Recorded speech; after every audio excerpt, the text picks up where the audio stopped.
வணக்கம். ஆகாஷ்வாணி புதுச்சேரி மாநில செய்திகள் வாசிப்பவர் நாராயணசாமி.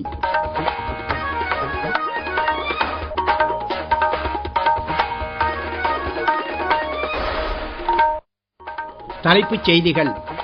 கடந்த 10 ஆண்டுகளில் விவசாயிகளின் ஒவ்வொரு பிரச்சனையையும் தீர்க்க தமது அரசு முழு முனைப்புடன் பணியாற்றி வருவதாக பிரதமர் திரு நரேந்திர மோடி கூறியுள்ளார். இல்லந்தோறும் தேசிய கொடியேற்றும் இயக்கம் இன்று முதல் வரும் 15ஆம் தேதி வரை நடைபெற உள்ளதாக மத்திய தகவல் ஒலிபரப்பு அமைச்சகம் தெரிவித்துள்ளது. உறுப்பு மாற்று அறுவை சிகிச்சையில் இந்தியா 3வது இடத்தில் உள்ளது என்று மத்திய சுகாதாரம் மற்றும் குடும்ப நலத்துறை அமைச்சர் திரு ஜே.பி. நட்டா கூறியுள்ளார். புதுச்சேரி மாநில திருநங்கைகள் தலைவி கிரிஜா நாயக்கிற்கு வரும் ஆகஸ்ட் 15ஆம் தேதி புதுடில்லியில் நடைபெறும் சுதந்திர தின விழாவில் கலந்து கொள்ள குடியரசுத் தலைவர் அழைப்பு விடுத்துள்ளார். இனி விரிவான செய்திகள். பிரதமர் திரு நரேந்திர மோடி தனது தொகுதியான வாரணாசியில் கிசான் சம்மான் நிதியின் 20வது தவணையை நாடெங்கிலும் உள்ள 9,70,00,000க்கும் மேற்பட்ட விவசாயிகளின் வங்கிக் கணக்குகளுக்கு 20,500 கோடி ரூபாயை நேரடியாக செலுத்தும் நிகழ்ச்சியில் இன்று பங்கேற்று பேசினார். அப்போது பேசிய அவர், ஆபரேஷன் சிந்தூர் வெற்றிக்கு பிறகு தான் முதன்முறையாக வாரணாசிக்கு வருவதாக கூறினார். ஆபரேஷன் சிந்தூர் நடவடிக்கையின் மூலம் பகல்காம் தாக்குதலில் பாதிக்கப்பட்டவர்களுக்கு இந்தியா நீதி வழங்கியுள்ளது என்றும் 140 கோடி மக்களின் ஒற்றுமையும் வலிமையும் தான் இந்த வெற்றிக்கு காரணம் என்று பிரதமர் கூறினார். கடந்த 10 ஆண்டுகளில் விவசாயிகளின் ஒவ்வொரு பிரச்சனையையும் தீர்க்க தமது அரசு முழு முனைப்புடன் பணியாற்றி வருவதாக கூறிய பிரதமர், கிசான் சம்மான் நிதியின் கீழ் இதுவரை 3,75,00,000 கோடி ரூபாய் விவசாயிகளின் வங்கிக் கணக்குகளுக்கு மாற்றப்பட்டுள்ளதாக தெரிவித்தார். உள்ளூர் உற்பத்தி பொருட்களுக்கு அனைவரும் முன்னுரிமை அளிக்க வேண்டும் என்று கேட்டுக்கொண்ட பிரதமர், வரும் பண்டிகை காலங்களில் உள்ளூர் பொருட்களையே வாங்கி பயன்படுத்துமாறு மக்களுக்கு அறிவுறுத்தினார். இந்த பயணத்தின் போது பல்வேறு வளர்ச்சித் திட்டங்களையும் தொடக்கி வைத்து வேறு பல திட்டங்களுக்கும் அடிக்கல் நாட்டினார். இத்திட்டங்களின் மொத்த மதிப்பு சுமார் 2,200 கோடி ரூபாயாகும். PM கிசான் திட்டத்தின் கீழ் தகுதியுள்ள விவசாயிகள் ஆண்டுதோறும் 6,000 ரூபாயை 3 தவணைகளில் பெறுகிறார்கள். சாகுபடி நிலங்கள் வைத்திருக்கும் சிறு மற்றும் குறு விவசாய குடும்பங்களுக்கு இடுபொருள் செலவினங்களுக்கு ஆதரவு வழங்கும் நோக்கத்தோடு இந்த தொகை அவர்களின் வங்கிக் கணக்குகளில் நேரடியாக செலுத்தப்படுகிறது. இதன் ஒரு பகுதியாக புதுச்சேரி குரும்பாம்பேட்டில் உள்ள பெருந்தலைவர் காமராஜர் வேளாண் அறிவியல் நிலையத்தில் காணொளி வாயிலாக நடைபெற்ற நிகழ்ச்சியில் சட்டப்பேரவைத் தலைவர் திரு செல்வம், தொகுதி சட்டமன்ற உறுப்பினர் திரு சாய் ஜே சரவணன்குமார், வேளாண் அறிவியல் நிலைய முதல்வரும் திட்ட ஒருங்கிணைப்பாளருமான திரு விஜயகுமார் மற்றும் அதிகாரிகள், விவசாயிகள் உள்ளிட்ட பலர் கலந்து கொண்டனர்.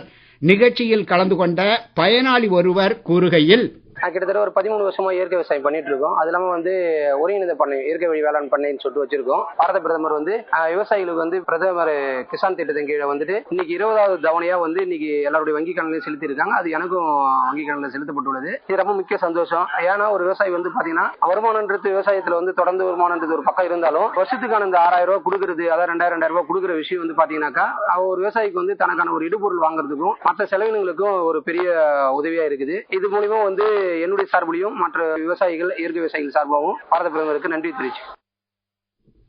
இதேபோல் காரைக்கால் மாத்தூரில் உள்ள வேளாண் அறிவியல் நிலையத்தில் பிரதமரின் கிசான் சம்மான் நிதி வழங்கும் நிகழ்ச்சி ஒளிபரப்பப்பட்டது.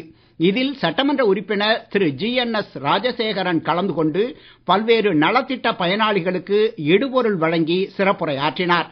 நிகழ்ச்சியில் காரைக்கால் பண்பலை வானொலியின் மூலம் திட்ட பயனாளிகள் தங்கள் கருத்துக்களை பதிவு செய்தனர். பீகார் மாநிலம் பாட்னாவில் நடைபெற்ற PM கிசான் நிகழ்ச்சியில் பங்கேற்ற மத்திய வேளாண் துறை அமைச்சர் திரு சிவராஜ் சிங் சௌஹான் கூறுகையில், விவசாயிகளின் நலனே அரசின் உயர் முன்னுரிமை என்றும் அவர்களின் உற்பத்தி பொருட்களை முன்னெடுத்துச் செல்ல சந்தை சலுகை திட்டங்களை மத்திய அரசு வழங்கியுள்ளதோடு தேவையான போக்குவரத்து வசதிகளையும் செய்துள்ளதாகவும் கூறினார். விவசாயிகளுக்கு வேளாண் கடன் அட்டைகள் மூலம் குறைந்த வட்டியில் கடன் உதவி வழங்கப்பட்டு வருவதாகவும் திரு சௌஹான் எடுத்துரைத்தார். இந்திய சுதந்திர போராட்ட வீரரும் மகாத்மா காந்தியின் தீவிர ஆதரவாளருமான பிங்களி வெங்கையாவின் பிறந்த நாளான இன்று பிரதமர் திரு நரேந்திர மோடி அவருக்கு அஞ்சலி செலுத்தியுள்ளார்.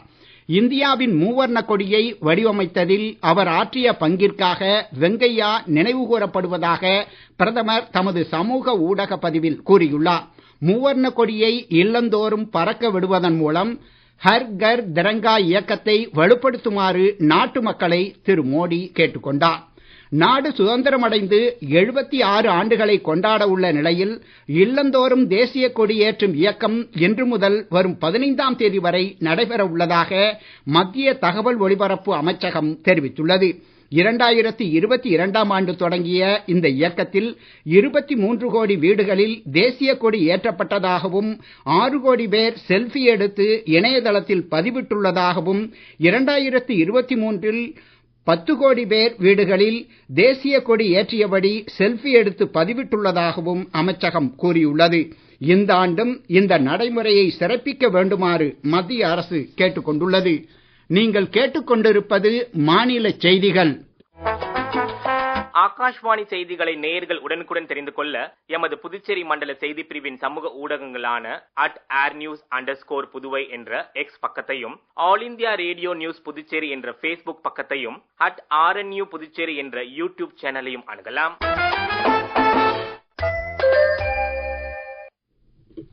உறுப்பு மாற்று அறுவை சிகிச்சையில் இந்தியா 3வது இடத்தில் உள்ளது என்று மத்திய சுகாதாரம் மற்றும் குடும்ப நலத்துறை அமைச்சர் திரு JP நட்டா கூறினார்.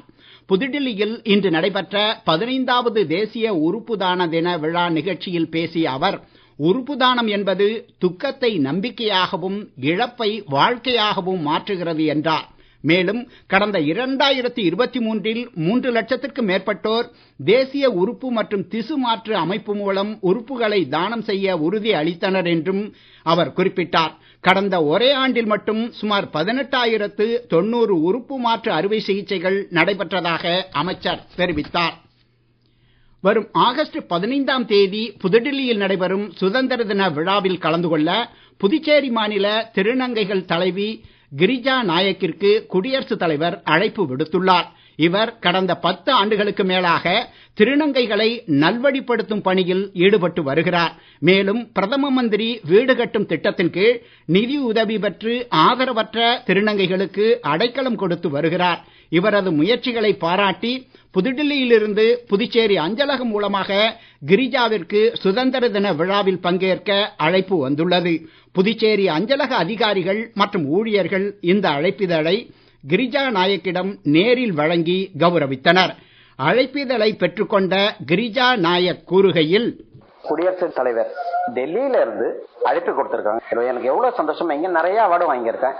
இருந்தாலும் அங்கிருந்து வரும்போது எங்களுக்கு ரொம்ப சந்தோஷம். சுதந்திர தினம் 79வது சுதந்திர தினம். அதுல கலந்துக்கிறதுக்கு எங்களுக்கு அழைப்பு வந்திருக்கு. என்னால தாங்க முடியல. மறுபிறவி எடுத்த மாதிரி அவ்வளவு ஒரு சந்தோஷமா இருக்கு. எங்களையும் திருநங்கை நாங்க எங்களையும் மதிச்சு இவ்வளவு தூரம் அழைப்பு கொடுக்கறாங்க. இதை எப்படி சொல்றதுன்னு தெரியல. வாய சொல்ல வார்த்தை இல்ல. இந்த டைம்ல இந்திய குடியரசுத் தலைவர் இருக்காருங்களே, அவருக்கும் ஒரு நன்றியும் இந்திய அஞ்சல் துறைக்கும் நன்றியை தெரிவிச்சுக்கிறேன். நாகப்பட்டினம் மாவட்டம் வேதாரண்யத்தைச் சேர்ந்த 14 மீனவர்கள் இன்று இலங்கை கடற்கொள்ளையர்களால் தாக்கப்பட்டனர். 3 ஃபைபர் படகுகளில் சென்று இவர்களிடமிருந்து 5 லட்சம் ரூபாய் மதிப்புள்ள மீன்களையும், மீன்பிடி வலைகள், டீசல் கேன்கள் மற்றும் GPS கருவிகளையும் கொள்ளையர்கள் பறித்துச் சென்றனர். கொள்ளையர்களின் தாக்குதலில் காயமடைந்த மீனவர்கள் நாகப்பட்டினம் மருத்துவமனைக்கு கொண்டு செல்லப்பட்டுள்ளனர். மேற்கு திசை காற்றின் வேக மாறுபாடு காரணமாக வரும் 7ஆம் தேதி வரை தமிழகத்தின் ஒரு சில இடங்களிலும் புதுச்சேரி காரைக்கால் பகுதிகளிலும் லேசானது முதல் மிதமான மழை பெய்யக்கூடும் என சென்னை வானிலை ஆய்வு மையம் தெரிவித்துள்ளது. சூறாவளி காற்றுக்கு வாய்ப்புள்ள தமிழக கடலோர பகுதிகள், வங்கக்கடல் பகுதிகள் மற்றும் அரபிக்கடல் பகுதிகளுக்கு மீனவர்கள் செல்ல வேண்டாம் என அறிவுறுத்தப்பட்டுள்ளது. குடியரசுத் தலைவர் மாளிகையில் உள்ள பூங்காவை பொதுமக்கள் வரும் 16ஆம் தேதி முதல் அடுத்த மாதம் 14ஆம் தேதி வரை பார்வையிடலாம் என்று அறிவிக்கப்பட்டுள்ளது. திங்கட்கிழமை தவிர மற்ற நாட்களில் காலை 10 மணி முதல் மாலை 6 மணி வரை இந்த பூங்காவை பார்வையிடலாம் என்றும் தெரிவிக்கப்பட்டுள்ளது. மீண்டும் தலைப்புச் செய்திகள். கடந்த 10 ஆண்டுகளில் விவசாயிகளின் ஒவ்வொரு பிரச்சனையையும் தீர்க்க தமது அரசு முழு முனைப்புடன் பணியாற்றி வருவதாக பிரதமர் திரு நரேந்திர மோடி கூறியுள்ளார். இல்லந்தோறும் தேசிய கொடி ஏற்றும் இயக்கம் இன்று முதல் வரும் 15ஆம் தேதி வரை நடைபெற உள்ளதாக மத்திய தகவல் ஒலிபரப்பு அமைச்சகம் தெரிவித்துள்ளது.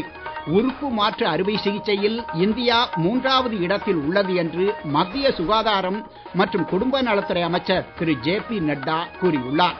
புதுச்சேரி மாநில திருநங்கைகள் தலைவி கிரிஜா நாயக்கிற்கு வரும் ஆகஸ்ட் 15ஆம் தேதி புதுடில்லியில் நடைபெறும் சுதந்திர தின விழாவில் கலந்து கொள்ள குடியரசுத் தலைவர் அழைப்பு விடுத்துள்ளார். இத்துடன் இந்த செய்தி அறிக்கை நிறைவு பெறுகிறது. வணக்கம்.